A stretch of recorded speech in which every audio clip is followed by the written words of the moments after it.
Developing news tonight as we continue our coverage into the Darke County train derailment that happened Tuesday afternoon. Lydia Bice has been covering this story for us since the very beginning and now has the very latest updates. Surrounding roads remain closed and crews are still here hard at work repairing these train tracks after Tuesday's train derailment in Darke County. Now, our one major update today is that we did hear from the company who owned that train that derailed here yesterday, the R.J. Corman Railroad Group. Now, Greenville Fire Chief Russell Thompson told me over the phone today that he had hoped a representative from the R.J. Corman Group would have come to Greenville to address residents and any of their concerns, as well as hold a press conference with the local media, but unfortunately, that is not the case. However, I did receive a statement from the company today, and in it they say, in part, 9 cars were involved, including 6 empty hopper cars, followed by 3 loaded ethanol tanks. There were no injuries or environmental issues related to the derailment. With the support of local emergency response from the Greenville Fire Department and Greenville Police Department, we were able to secure the area of the incident and determine there was no threat to the community. After the initial assessment, multiple crews and an environmental team were dispatched to work the site and continue to monitor the situation. Now, Gary Flatter, who is a Greenville resident, was just feet away when that derailment happened. I heard this growling. I mean, it was noisy, and I thought, now, that ain't right. And I didn't do no more than think of that, and all of a sudden, boom, the cars just started toppling over everywhere, and one jackknifed right in behind me. So I was scared to death. Now, of course, we're going to continue to reach out to the R.J. Corman Group to see if anyone is going to come to Greenville to hold a press conference for the media or address residents' concerns. And of course, if they decide to, we'll be there in attendance, and we're going to live stream it on our Dayton 24/7 Now Facebook page. Back to you. All right, here's a live look from our Eco Plumber Skycam over Beaver Creek tonight. Plenty of rain today. We'll check to see if we're going to have more over the next few days. Yeah, it has not been the most pleasant of days across the Miami Valley. Rain finally starting to taper off, although we do have a few showers, and now it turns to the fog again. We started out with some fog yesterday and that rain, but we have another dense fog advisory in effect for the entire region. This is from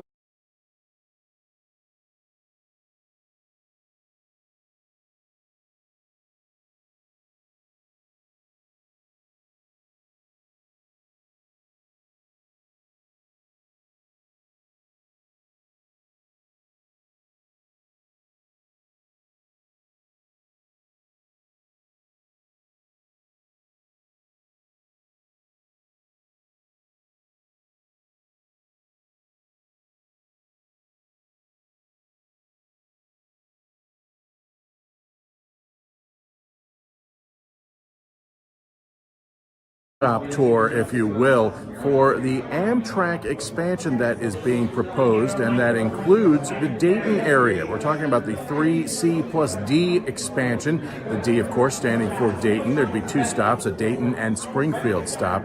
Now, all of this is dependent upon state grants that are matching. The federal government is paying for most of this, but in certain parts of this situation, there will be a 10% and a 20% match that will be required from state officials here. Now, the economic impacts could be huge. The first year, folks here estimating $106 to $107 million in economic impact statewide for this expansion. A couple other routes being looked at in the state as well.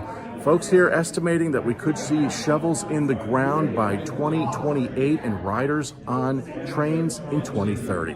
Back to you guys. Today, Senator Sherrod Brown releasing a statement announcing his opposition to the White House's nominee for Deputy U.S. Trade Representative. Brown says Nelson Cunningham is not the right fit, especially for Ohio workers. So we sat down with the senator today and asked him why. He pushed for the Trans-Pacific Partnership, which was actually worse even than NAFTA. He represented the Fuyao company, Chinese-owned company in Dayton. It was one of the strongest, the most active union-busting companies on American soil, and it had all kinds of safety violations too. So I'm not going to. I don't care who the president is. I'm not going to vote to confirm somebody who's just wrong for Ohio workers. Brown says he has fought against corporate trade deals and pushes for workers to be at the center of all deals. President Biden has now landed a big endorsement from the United Auto Workers Union. This endorsement is expected to boost him in battleground states like Michigan. UAW's president says it's a call to arms among union faithful. Elections aren't about just picking your best friend for the job or the candidate who makes you feel good. Elections are about power. The 400,000 member union held off endorsing Biden's re-election bid, citing concerns his policies were too heavily weighted toward electric vehicles. Now, the president joined a picket line last September during UAW's strike against the top 3 automakers in Michigan. The union saw the eventual labor deal as a just transition to EVs. And change is coming for financial aid applications, and it just might be worth waiting for, at least at the Now desk. So why should students apply for this? Well, it's kind of exciting, Adam. The Department of Education is actually adjusting this year's FAFSA. Of course, if you went to college, you know what that is. So the form, of course, is used to apply for the Pell Grants and the federal student loans. Back in December, a newly overhauled form was released, making it easier to apply, but there was a glitch. The Department of Education didn't tie the latest inflation data into it. So that's what's happening now. That change may delay things, but it will also give students access to $1.8 billion more in financial aid. Crime and drugs now at the top of voters' minds. Why this is the case and how it could impact the November election.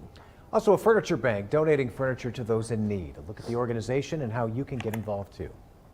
And more rain and fog is on the way. I'm tracking another foggy night for us that's coming up. You're watching Dayton 24/7 now.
Weather Window, presented by the National Weather Desk.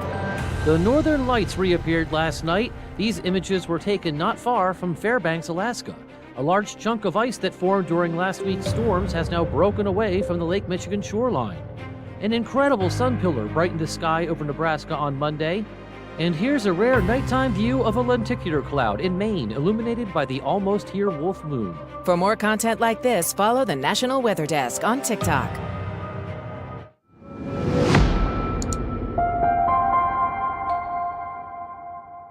As Americans decide who they'll vote for this November, crime and drugs are emerging as a top issue. Here's national correspondent Kayla Gaskins.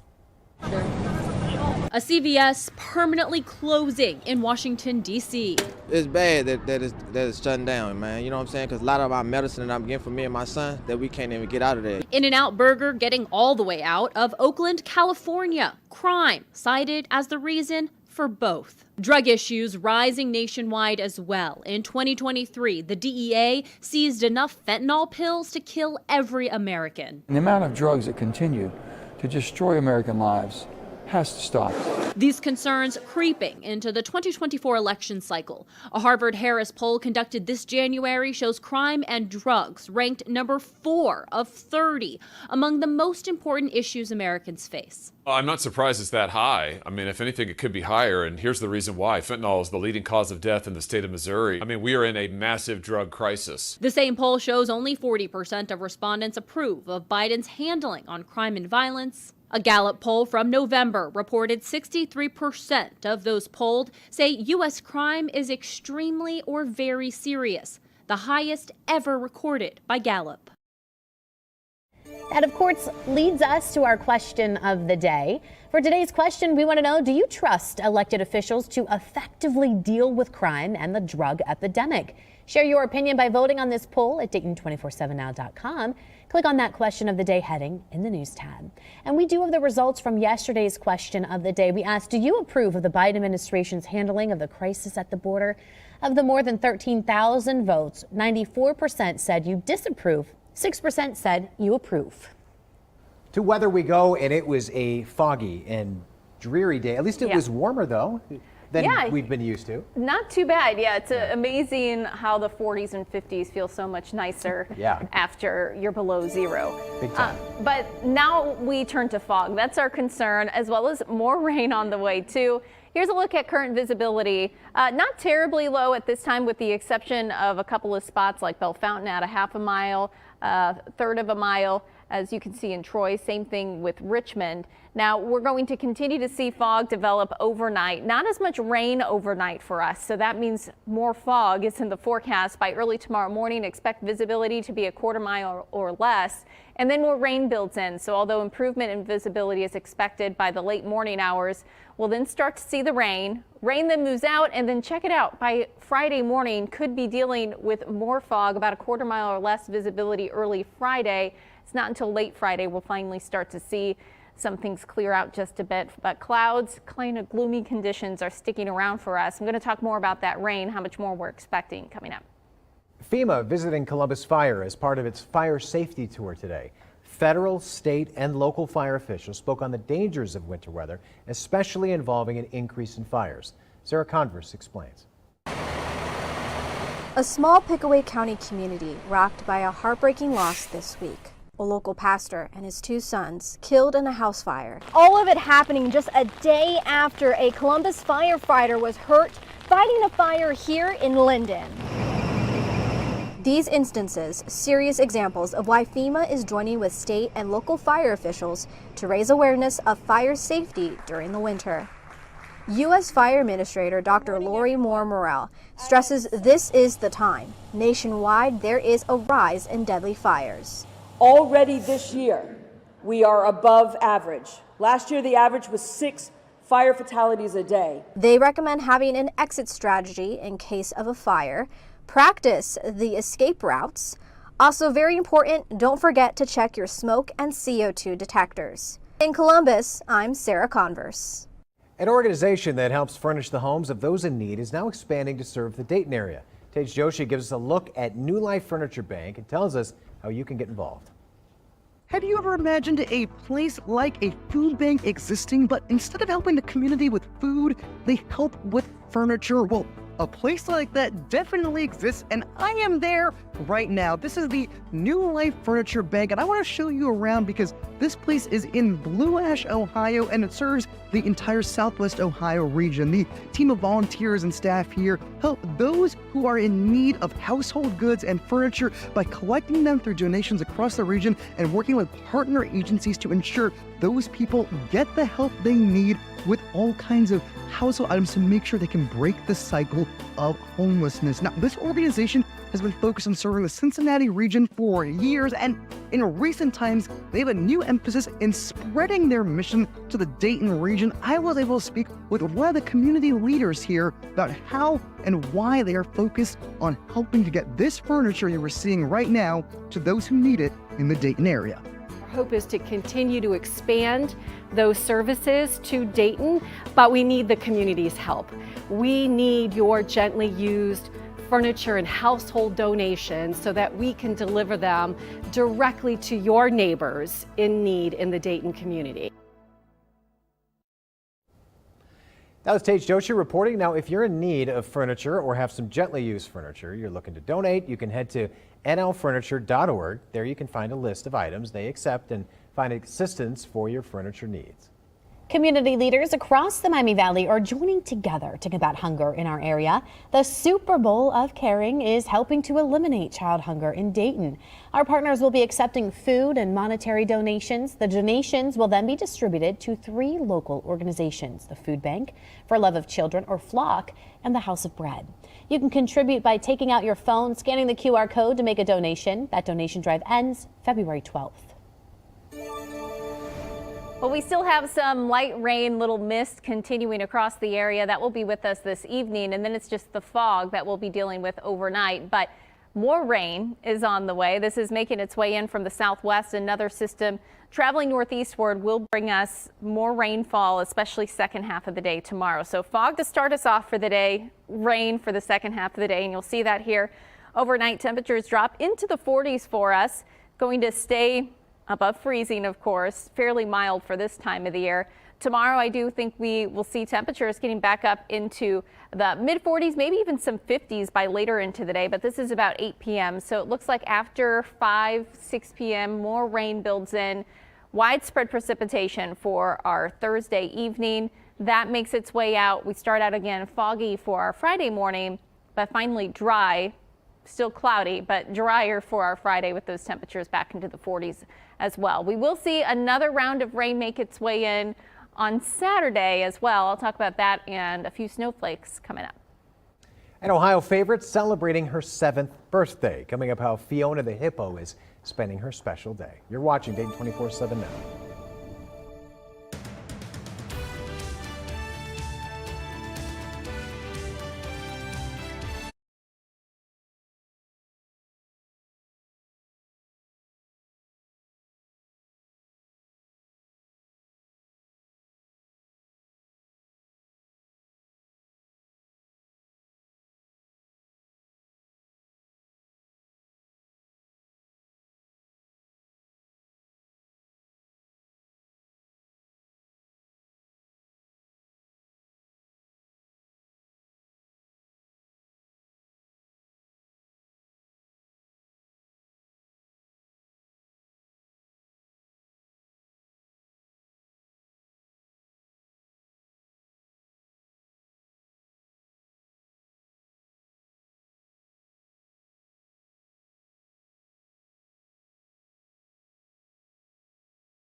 the Dayton 24/7 Now News app, brought to you by the Jeff Schmidt Auto Group. Well, more rain on the way for us. We have a little break tonight other than a few showers. Also the fog. By tomorrow afternoon, we have more rain building into the region. Potentially could see an additional maybe ½ inch of rain. Could see some heavier amounts up to about an inch or so of rainfall through early Saturday. But then we got some more rain that will arrive Saturday into Sunday, bringing us totals higher to the central and southern portions of the area, maybe about an inch, with a ½ an inch or so expected for our northern counties. Either way, the rain continues on for us. We do start to see morning commute with fog and then eventually some sunshine, maybe a couple peaks on Friday, but it's not until next week. It looks like we'll start to see a better chance for some sun. Well, my favorite Ohioan ever, 7 years ago today, was born at the Cincinnati Zoo, Fiona the hippo. A zoo celebrating the milestone on social media. Fiona celebrated with extra of her favorite treats, like a special cake with a 7 on it. Oh my gosh, she's a big girl for 7. You might remember 7 years ago, the zoo feared that she wouldn't make it because she was born so early and small, but of course she proved everyone wrong. Can't believe that was 7 years ago. I can't either. Man. Yeah. She was so tiny too. So little. She's famous. She is.